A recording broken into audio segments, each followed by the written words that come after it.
Te bendiga, amigo. Buenos días. En esta mañana preciosa que Dios nos ha dado, estoy tomando unos mates y leyendo y repasando un poco la palabra de Dios, que es lo que dijo Jesucristo. Eh, el cielo y la tierra pasarán, pero mis palabras no van a pasar. Y eso es un hecho, mucho más aquel que sea dispuesto a comprender la Biblia, el pan que viene del cielo. Dijo Jesucristo: yo soy el pan que descendió del cielo y da vida al hombre. Eh, Cuando hablamos de vida, es la parte se llama bio, ¿no es cierto? La bionaturaleza. Yo estoy viendo acá pájaros, plantas, por la calle pasan seres humanos, animales, tengo perros acá al lado, tengo perros acá abajo los míos, tengo una gata. La bio es vida, pero no empieza ni termina acá. Esto es un proyecto de Dios que lleva su tiempo. No te lo voy a explicar ahora porque comenzó mucho antes de la creación del hombre y de la creación de este mundo donde vivimos, el planeta Tierra, esta belleza que habitamos. Y bueno es compartir el pan de vida. Dice, dice la palabra, dice Jesucristo, que es lo que anhela es que compartas tu pan con el hambriento. Y el pan que comemos, ¿no es cierto? Comemos en la mañana y vamos a necesitar al mediodía, pero el pan que viene del cielo, el pan de la palabra de Dios, ¿no es cierto? Te provee todas las cosas. Te provee el pan de acá de la tierra, te provee trabajo, te provee salud, te provee bienestar, te provee paz. Eh, es el verdadero pan que vamos a tener en la eternidad, porque somos eternos. La Biblia dice que Dios puso eternidad en nosotros.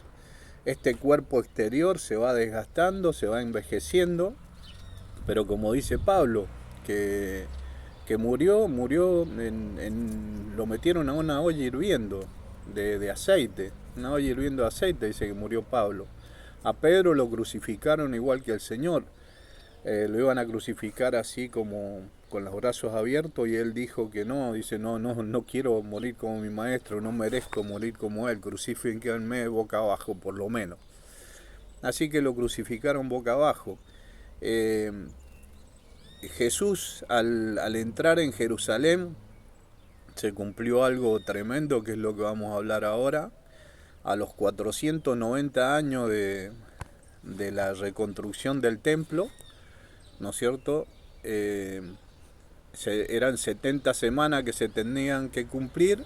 A los 483 años, porque quedaron 7 años colgados, Jesús entra a Jerusalén ese día que entra con el burrito y dijo: ay, Jerusalén, Jerusalén, dice, no conociste el tiempo de tu visitación. Y dice: ay, Jerusalén, que matas a los profetas y apedreas a todos los que te son enviados. Dice: ¿cuántas veces te quise tener como las gallinas, como la gallina tiene a sus polluelos bajo las alas? Como el Salmo 91. El Salmo 91 habla de la protección de Dios total y completa. ¿Cuántas veces te quise tener? Y no quisiste. El mayor drama de Israel fue desviarse, ¿no es cierto?, con los ídolos, con lo que no es Dios. Con la cintita, léelo todavía, ¿viste? ¿Te acordás cuando éramos chicos? Yo me acuerdo que mi abuela, mi mamá, qué sé yo, iba al domingo de Ramos, que se llamaba, y traía un olivito y lo ponía atrás de la puerta, como que eso le daba protección. Y bueno, desgraciadamente fuimos engañados por una falsa religión y empezamos a llevar tradiciones, se nos empiezan a cargar tradiciones que no son buenas. Las tradiciones buenas, guardalas. El comerte un asado, el ir al campo, ir a pescar. 10.000 tradiciones buenas, ¿no es cierto? Pero las tradiciones, revisalas. Revisalas y guardá lo bueno y tirá lo malo. Si tenés fetiches en tu casa, imágenes, limpiate porque el Señor viene y te voy a hablar de eso. Te voy a hablar de los templos. El templo, ¿no es cierto? la catedral de Notre Dame, la basílica de San Pedro, wow, entrás, ¿no es cierto?, los templos. Y Dios hizo un templo, ¿no es cierto?, perfecto y en el que se goza habitar en él, y es este templo. El templo, somos, así dice Pablo, que somos el templo del Espíritu de Dios. Y ahí es donde Dios quiere habitar. Acá David comenzó, te lo voy a dar lectura y te voy a dar un pequeño prólogo para que entiendas, ¿no es cierto? David comenzó con una gran victoria, ¿no es cierto? Acá se lo dice, que fue sacado de los, qué sé yo, el Señor tenía muy buena relación con David porque ya de los 7, 8 años que cuidaba las ovejas, preparaba salmos para él. Todos los salmos, si lees el libro de los salmos, el 80% fueron escritos y cantados por David a Dios, y lo hizo desde que era chico. Y bueno, el pueblo eligió a Samuel, ¿no es cierto?, que les dio a elegir, y eligieron a uno grandote, con buena apariencia, unos músculos impresionantes y qué sé yo. Y eso no tiene nada que ver con Dios, ¿viste? No va por ese lado. Y bueno, y así fue un tipo, una persona muy banal, cobarde. Fíjate que ahí cuando como es Sansón salía a desafiar al pueblo de Israel, él daba hasta su hija a aquel que lo venciera, pero él no iba. Él era grandote, todo, pero él no iba a enfrentar a Sansón, perdón. Así que vino David, que ya había sido ungido, sacado detrás del redil de las ovejas, y Samuel había sido enviado para ungirlo como rey. Y vos fíjate que siempre pasa un tiempo, porque desde que David fue ungido como rey hasta que fue rey pasaron muchas cosas de por medio. Así que Dios anticipa, ve las cosas de antes de tiempo. Dios es Dios. No te puedo, ¿qué te voy a explicar? ¿Qué querés que te explique de Dios? No tengo nada a explicarte. El que hizo esas plantas allá atrás, que están allá atrás, que tienen como 30 metros de altura, nacieron de la nada, y fíjate lo que son, una belleza. Nosotros mismos, que fuimos un embrión en el vientre de nuestra madre, ¿no es cierto? Fíjate dónde nos va llevando, la inteligencia que vamos adquiriendo, las vivencias, todo eso. Somos seres totalmente individuales, identificados por más de cinco identificaciones perfectas entre un ser humano y otro. El ADN, la huella ocular, la huella del rostro. Este teléfono pongo el rostro y listo, se abre, porque con otro no se va a abrir, pero conmigo se abre porque ya captó mi rostro. Así que todas esas cosas individuales, independientes, las ha hecho Dios para glorificarse, y para que pensemos que esto no somos una evolución. Si vos viniste una lagartija, allá vos. Pero yo vine de la perfecta creación de Dios, ¿no es cierto? Y de la unión de un hombre y una mujer, donde cada uno puso lo suyo, y ahí se empezó a gestar una vida. Y como dice David decía, mi embrión vieron tus ojos. O sea que Dios nos tiene atentos y en cuenta desde la fecundación. Así que no hay nada que se pase por alto. Yo le voy a dar lectura a esto, que te voy a hablar de los templos, y quiero tomarme mi tiempo. Está en el capítulo 7 del segundo libro de Samuel, donde David decide un día, ¿no es cierto?, después de que le dio victoria, después de que fue rey, que Saúl terminó muriendo y mostrando lo que era, ¿no es cierto? Al final, ¿no es cierto?, cuando les empieza a dar paz, él se empieza a dar cuenta que vivía en una casa de cedro. El pueblo de Israel ya estaba estabilizado en un lugar, en el lugar que tienen hasta ahora, que fue quitado después de Jesús, ¿no es cierto? Más de 2000 años estuvieron sin tierra, pero el 14 de mayo de 1948 volvieron a ser nación, y ahí ya nos damos cuenta que es el final de los tiempos. Esa es la primera señal de que estamos ya en el final de los tiempos. Y el final de los tiempos es el final de los tiempos, no es el final del mundo, no es el final de la creación, hay un, hay un propósito que se tiene que cumplir, que es el juicio de Dios a los ángeles caídos y a todo el que esté con él. Vos te das cuenta acá en este mundo quién está, esos tipos intocables, que se sienten intocables, ¿no es cierto?, que son guardados, que van teniendo plata y más poder y que se hicieron algo, le vendieron el alma al diablo, ¿no es cierto? Bueno, todo eso, toda esa gente pobrecita, pobrecito Menem, que se fue de este mundo sin haber sido juzgado. Pobrecito todo aquel que no ha sido juzgado en este mundo y viene un juicio después. Está la justicia del hombre, que es en parte, ¿no es cierto? Yo me quedo, me queda a gusto a poco con la justicia del hombre porque es bastante injusta, y bastante, qué sé yo, manipulable. Pero la justicia de Dios es perfecta, la justicia de Dios está todo equilibrado y es la verdadera balanza, ¿no es cierto? Justicia quiere decir peso justo, o sea, equilibrio, ese equilibrio, ¿no es cierto? Solamente Dios lo tiene y a su momento lo va a poner.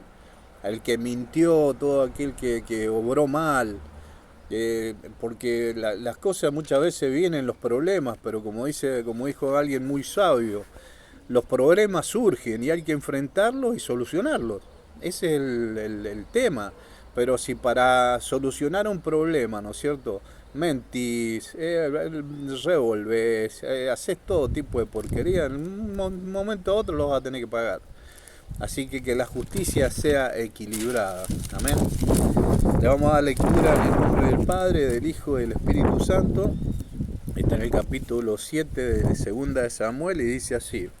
Aconteció que cuando ya el rey, está hablando de David, estaba en su casa después que Jehová le había dado reposo de todos sus enemigos alrededor, dijo el rey al profeta Natán, ya había muerto Samuel, ya estaba Natán como profeta, mira, ahora yo habito en casa de cedro y el arca de Dios está entre cortinas, donde desde que salieron de Egipto, ¿no es cierto?, Dios había hecho, porque apenas salieron, hicieron un becerro, entonces Dios hizo algo para que tuvieran en cuenta, bueno, que ahí está Dios. ¿A dónde está Dios? A ver, allá está Dios. ¿A dónde está Dios?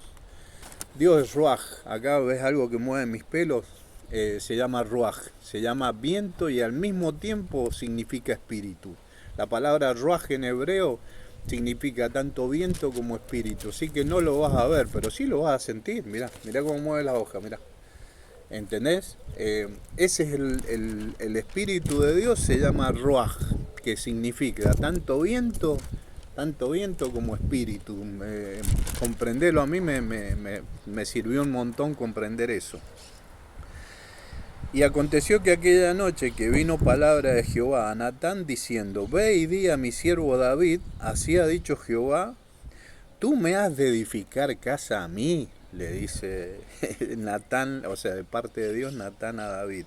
Ciertamente no he habitado en casa desde el día en que saqué a los hijos de Israel de Egipto hasta hoy, sino que he andado en tienda y en tabernáculo, y en cuanto he andado con todos los hijos de Israel. ¿He hablado yo palabra a alguna de las tribus de Israel a quien haya mandado apacentar a mi pueblo de Israel, diciendo, ¿por qué no me habéis edificado casa de cedro? Le está diciendo a David para hacerlo entrar en razón.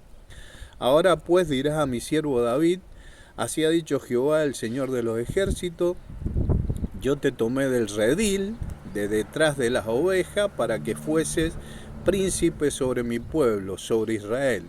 Y he estado contigo en todo cuanto has andado, y delante de ti he destruido a todos tus enemigos, y te he dado nombre grande como los nombres grandes que hay en la tierra, los grandes hombres que hay en la tierra. ¿Quién no habla del rey David? Impresionante el nombre que le dio.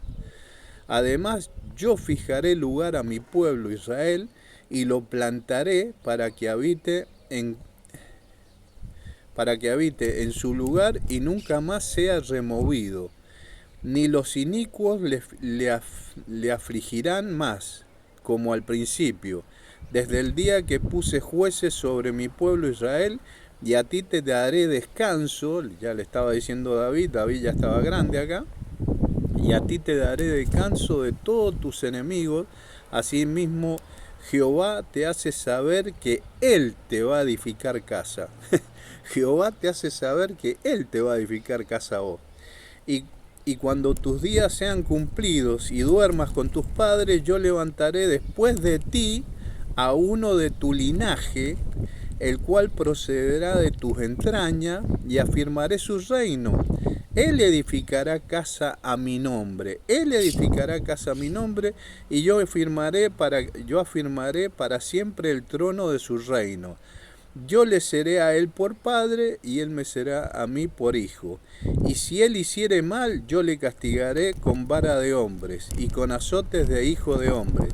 Pero mi misericordia no se apartará de él, como la aparté de Saúl, el cual quité de delante de ti, y será firmada tu casa y tu reino para siempre delante de tu rostro, y tu trono será estable eternamente. Conforme a todas estas palabras y conforme a toda esta visión, así habló Natán a David.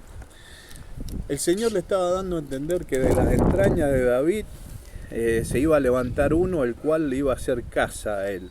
En David entendió que iba a ser el hijo de él, así que él juntó materiales. ¿No es cierto? Y fue Salomón, el hijo que ya estaba acá, fue el hijo que tuvo con Betsabé. Ya estaba grandecito acá, ya tenía sus, qué sé yo, más o menos 10, 12 años tendría Salomón acá. Y fue quien después al tiempo edificó una casa material, y edificó un templo, ¿no es cierto? Edificó un templo para Dios. Pero Dios acá le estaba hablando de que su descendencia, ¿cómo le decían a Jesús? Hijo de David, ten misericordia de mí.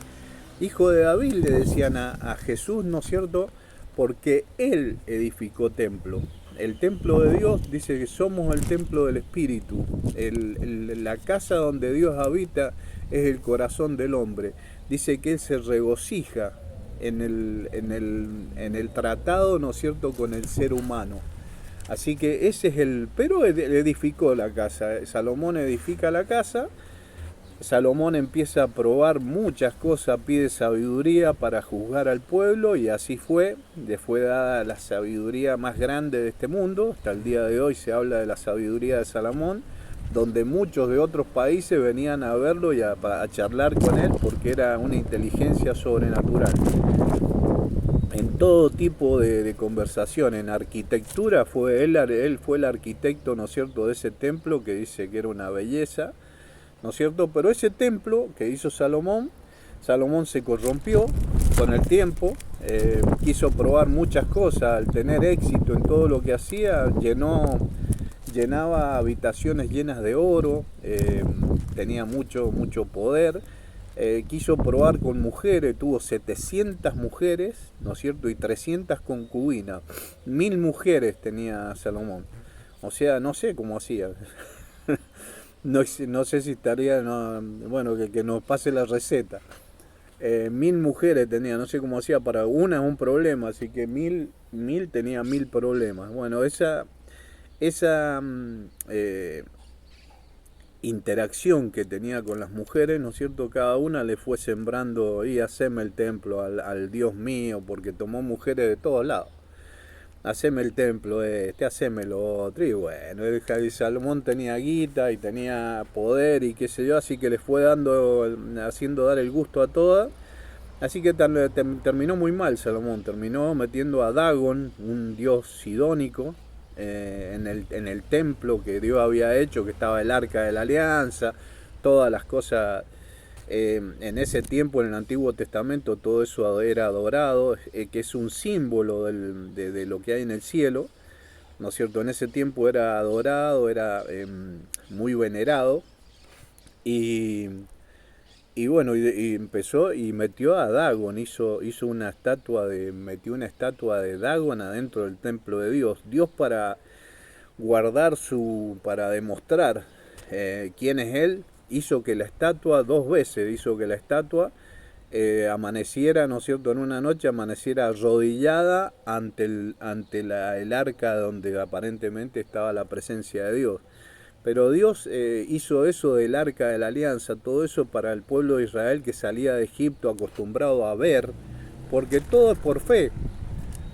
Sin fe es imposible agradar a Dios, porque ¿dónde lo ves? O sea, yo lo siento, sí, yo sé que está acá conmigo, yo sé que tengo ángeles alrededor, pero no lo veo, ¿me entendés? No es visible, no es una cosa visible, es una cosa que se siente, se aprecia, como el aire. Exactamente, como esa palabra que te digo, ruaj, significa tanto viento como espíritu. No lo ves, pero sí lo sentís. Así que Dios, para guardar su dignidad y demostrar que eres Dios, hizo que la estatua se arrodillara delante del arca de la alianza. Y al otro día la volvieron a parar, la volvieron a armar y qué sé yo, y al otro día amaneció destruida directamente, para mostrar que la presencia de Dios. Bueno, de ahí ese templo siguió, ahí se dividió el reino de Judá con lo que se llamaban los samaritanos. Los samaritanos, solamente la tribu de Judá es la única que se mantuvo en ese tiempo sin mezclarse con las demás gentuzas de alrededor, con sus creencias. No es por despreciar a las personas, pero sí lo que estaban adorando en ese tiempo. Adoraban cualquier cosa, te lo cuento rápido. Ese templo, bueno, ahí se corrompió bastante, el pueblo de Israel se corrompió y terminó como tenía que terminar. Directamente Dios los dejó a su voluntad, y cuando Dios deja a alguien, avanza el enemigo. Y bueno, Nabucodonosor vino y arrasó con Jerusalén, ¿no es cierto? Se llevó a Daniel, a todas esas personas a Babilonia, y destruyó el templo totalmente, no dejó nada. Después, ya había profetizado Jeremías, ¿no es cierto?, que ese templo iba a ser reedificado después de 70 años, o sea que iban a estar cautivos 70 años y después iban a ser otra vez restablecidos. Y Daniel, el profeta Daniel, leyó eso, que a los 70 años, ¿no es cierto?, estaba estipulado que se iba a volver a reedificar el templo. Y ya Nabucodonosor había muerto, pero estaba el rey Ciro, el próximo reino que siguió después de los babilónicos. Y bueno, y Ciro, ¿no es cierto?, dio la orden de reedificar el templo. Y Artajerjes, que fue el siguiente después de Ciro, porque fueron los persas y los dos reinos de Persia, fueron los que estaban el segundo reino después de los babilónicos. El rey Artajerjes le dio la orden, a través de lo que se había buscado, de comenzar a reedificar el templo en Israel. Tuvo gracia con los israelitas y volvieron a reedificar el templo, ¿no es cierto? Bueno, ahí en Esdras y Nehemías, si lees el libro de Esdras y Nehemías, y ahí empiezan a reedificar el templo con mucha